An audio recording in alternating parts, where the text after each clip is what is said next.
Mega Fãs, tudo bem com vocês? Quadro novo aqui no canal do Mega Hero. Chega a hora de falarmos de animes, séries animadas japonesas, mas não é qualquer série animada japonesa. Como o quadro sugere, nós iremos abordar aqui no Mega Hero, no Retro Anime, animes mais antigos, aqueles animes nostálgicos, se você assistiu na infância, animes antigos que não passaram aqui no Brasil, mas que são importantes para a cultura pop oriental. E para a primeira edição, eu e Ana iremos apresentar esse anime, mas vez ou outra vai aparecer a Ana sozinha, o Lucas pode aparecer aqui sozinho, para trazer animações de 2005 para trás. O Eduardo também. O Eduardo também, o Eduardo... Que assiste muito Ele consome anime. muito mais que a gente, a gente tá mais grudado nesses animes mais antigos, né, que é da nossa época, só que a gente tá agora... como eu posso dizer, navegando nesse universo maravilhoso, né? Porque tem muita produção bacana que saiu aí nos anos 80, 90, que merecem ser lembradas aqui. Animações que passaram na Manchete, na Locomotion, Animax, saudosa Fox Kids também. Toonami. Uma época, Toonami, lembrando aqui, a Ana está denunciando a idade dela. Quem sabe a Ana não vem aqui comentar Samurai X no Yasha, Ana, que são animes que você gosta, né? Com o maior prazer. Você vem? Então, gente, prazer. comenta logo aqui embaixo qual anime você gostaria que a Ana comentasse primeiro. Inuyasha ou Samurai X? Deixa aqui que a gente quer saber a sua opinião. E claro, para esse quadro ir pra frente, a gente precisa que você siga alguns passos, assim, que são super tranquilos, não vai gastar nada de dinheiro, vai gastar um pouquinho de tempo, alguns segundos, a Ana vai explicar Alguns aqui. segundos, Alguns hein? segundos. Clica aqui no botão vermelho, se inscreve no canal, clica no mega sino de notificações para o YouTube te enviar nossos vídeos, mas ele só vai te enviar se você deixar o like. Sem deixar o gostei, porque assim, se você não deixar o gostei, não tem por que ele mandar o vídeo. Exatamente. Mas lembrando também que esse vídeo, na verdade, os vídeos do Mega Hero, eles saem nas terças e nas sextas-feiras, às 17 horas, em ponto. Então você vem aqui, não foi notificado por alguma coisa, algum motivo, você vem nesse horário que aparece. Isso. Então, o primeiro anime que a gente vai trazer para esse quadro é um anime de 1987, que é o Bubblegum Crisis. Só que algumas pessoas vão lembrar de uma outra série que estreou aqui no Brasil, chamada Bubblegum Crisis Tokyo 2040, que passou na Locomotion. Eu não sabia que essa série tinha sido passada aqui, só que a título de curiosidade, essa série é um remake da que nós iremos comentar aqui hoje. A gente vai falar da série original. Da série original, a série clássica, anos 80. A gente nem era nascido. Talvez o Lucas tenha nascido nessa época, eu não sei. Depois vocês perguntam lá no Twitter dele. Bubblegum Crisis de 87, um anime curto, dividido em 8 OVAs. O que são OVAs, Ana? Explica aí pro pessoal. OVAs são episódios mais longos que são lançados diretamente para home video, ou seja, eles não vão passar na TV. Assim, pode passar na TV, mas eles não são lançados pra TV, porque como eles são maiores, eles não cabem nos blocos das séries, enfim, que passam. Você falou home video, né? Antigamente esses episódios vinham em VHS, gente. Vinham em VHS. Hoje você pode encontrar em Blu-ray e DVD também. O Bubblegum Crisis de 87 são 8 OVAs e foi produzido pelos estúdios AIC, Artmic Studios e Umax. Foram lançados lá no Japão, em uma época onde a gente tinha vários animes seguindo essa estética, que é a estética do cyberpunk, que é uma influência aí que a gente teve do Blade Runner, né? Um filme clássico. É bem óbvio, inclusive tem termos de Blade Runner sendo usados na série e é claramente inspirado. Então, acontece o seguinte, esse anime se passa em 2032 na Mega Tóquio. O que foi que aconteceu com a Tóquio original? Teve um terremoto em 99 que dividiu Tóquio e a gente tem um abismo aí de classes sociais, né? Tem um pessoal muito rico e tem um pessoal muito pobre. E nesse espaço aí de tempo, acabou surgindo uma organização chamada Genon, que cria robôs sintéticos chamados Boomers, que são robôs, assim, eles foram criados para fazer serviços normais, né? Eles foram criados para ajudar a sociedade, assim, não muito diferente do que está acontecendo hoje com a gente, onde as máquinas estão sendo criadas para nos auxiliar. Então as fábricas são substituídas por máquinas e tal, mas esses robôs, os boomers, eles têm forma humanoide e eles se camuflam como pessoas normais. É muito louco isso. É bem louco. E eles se transformam na hora que eles... É meio bizarro, eles meio que arrancam a pele e se transformam num robô. Mas tá, Rafael, é um anime tão bonito, né? Porque se a gente tem robô que ajuda a Terra, então não precisa ter nada. Aí que tá o grande problema. Alguns desses boomers acabam desvirtuando, eu posso dizer assim, Ana? Eu acho que, na verdade, eles não têm, assim, uma inteligência artificial. Quem desvia eles é a própria empresa ou pessoas que têm muito poder para adquirir essa tecnologia e acabam criando umas versões não muito amigáveis nem úteis. São mais assim robôs de combate. Obviamente que essa tecnologia também é utilizada na parte militar, então não vai dar certo porque muita gente com muita ambição e acaba prejudicando essa sociedade que já está muito desbalanceada. E para conter esses boomers descontrolados, nós temos duas forças nesse anime. Qual é a força principal que é o que leva a gente a assistir esse anime? Você quer saber, é interessante ou é desinteressante? Ah, poxa, pera aí, eu acho as duas interessantes. Você acha desinteressante a outra? Começa com a desinteressante então. Então, Que você acha desinteressante. Você tem a AD Police, né, que é a polícia, enfim, de Mega Tóquio, que tá ali, é uma força pública que tá ali para defender a população. Só que eles não são muito felizes, porque, obviamente, o processo é travado pela burocracia e pelas coisas que a gente já conhece aqui, né, na nossa própria sociedade real, né? Eles não conseguem avançar até um determinado ponto, né? Vamos no QI, né, interesses políticos, enfim. E a outra força são o foco, né, na verdade é o foco desse anime, que são guerreiras robóticas. As Night Sabers. As Night Sabers. A gente vai falar um pouco delas. E dentro da AD Police nós temos dois personagens que são recorrentes aí nos OVAs, que são os Leon e Wong. Wong, né? Fala um pouco aí de cada um dos dois. O Leon, ele é tipo um detetive e ele parece interessado em deter os boomers, só que obviamente ele sempre é travado assim pela burocracia da AD Police.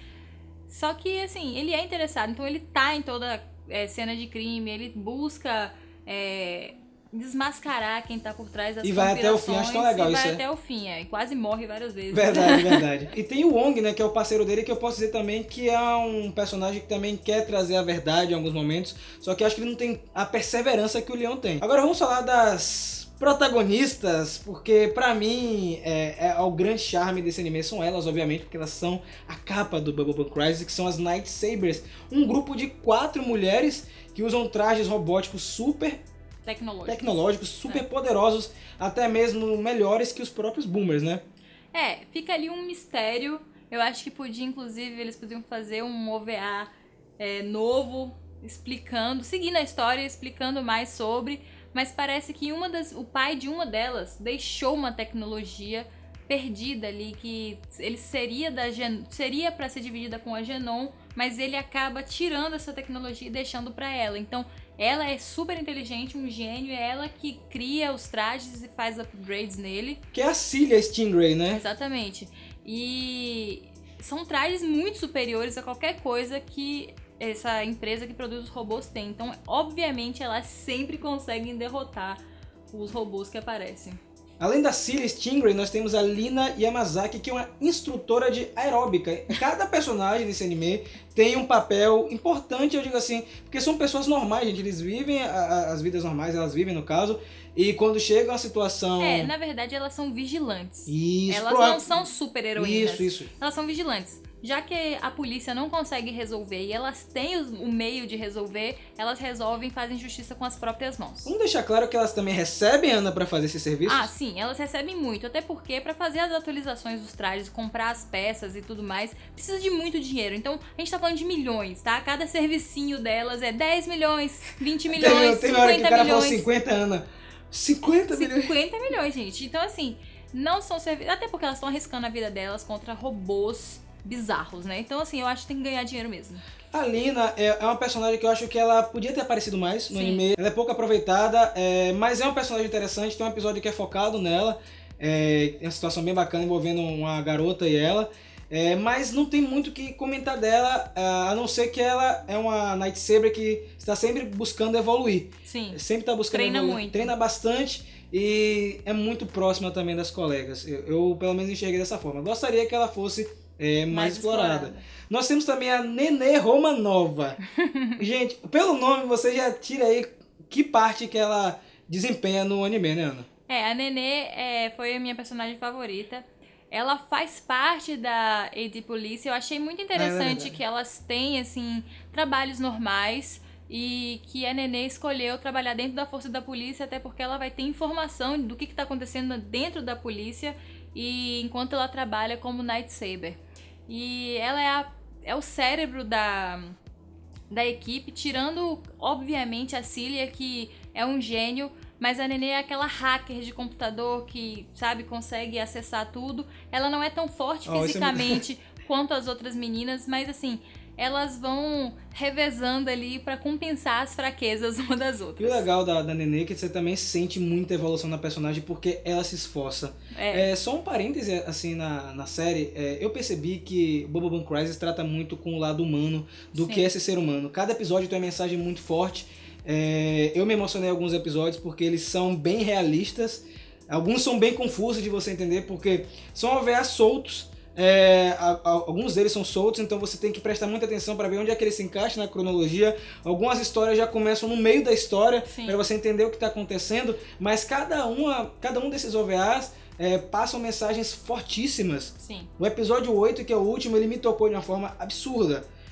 Já falando aqui dos episódios favoritos, eu gostei muito do 8 e do primeiro, que são episódios para mim que passam mensagens assim importantes, que também é o mesmo questionamento do Blade Runner, o que é ser humano. Sim. Porque você tem os boomers, aparecem outros tipos de boomers durante a série, e aí levantam uma série de questionamentos, você não concorda? Eu concordo, assim, os episódios eles mostram ali a realidade cruel daquela realidade que é apresentada futurística ali, né? Que tá próxima, né? E assim, eles não têm medo de mostrar, os anos 80, né, gente? Então assim, não tem restrição, não tem nada, não tem PG, assim, as pessoas morrem mesmo de maneiras triste, cara. Bem reais, assim, não tem aquele ato heróico que vai salvar essas pessoas. É tipo assim, se o Batman não tivesse PG. Nós temos também a Pris Asagiri, que é a personagem principal do Bubble Crisis. É a minha personagem favorita. Ela é cantora, ela aparece no primeiro episódio cantando a música tema da série, que inclusive essa série tem uma trilha sonora absurda pra quem gosta de anos 80, é um prato cheio. Bem boa. E a Pris, eu posso dizer que ela é a alma do grupo. Sim. Ela é a peça fundamental em vários casos, as outras Lightsabers confiam muito a ela. E a Pris tem uma postura, algumas vezes, heróica, acho que é assim, diferente das outras. Sim. Ela sempre quer ajudar o próximo. Sacrificar. Se sacrificar, exatamente, Ana.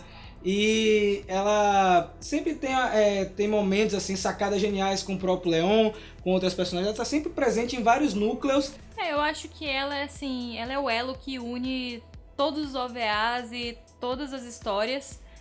Apesar da Cilia teoricamente ter que ser a personagem principal. Eu achei que pecou um pouco nisso, sabe? Porque assim, teoricamente a história deveria ser focada nela, já que a tecnologia vem do pai dela e tal, mas eu acho que isso é uma coisa que não ficou muito bem explicada. Eles poderiam ter explorado isso melhor. Porque também, Ana, o Bubble Crisis foi cancelado, pra quem não sabe, porque as duas empresas que controlavam o anime começaram a brigar pelos direitos autorais e aí cancelaram a série, terminou com 8 episódios. Pois eu acho assim que, por exemplo, eles poderiam lançar mais uns 3 episódios ou 2 e completar 10 episódios. Sim. E fechar a história, explorando um pouco mais de como surgiu essa tecnologia e por que o pai dela não quis passar essa tecnologia pra Genon, e talvez isso desse mais um pouco de protagonismo pra ela. Verdade. Mas a Pris é aquela personagem, assim, que todo mundo vai se identificar, todo mundo vai se importar na série, e ela é, tipo, a mais badass de todas.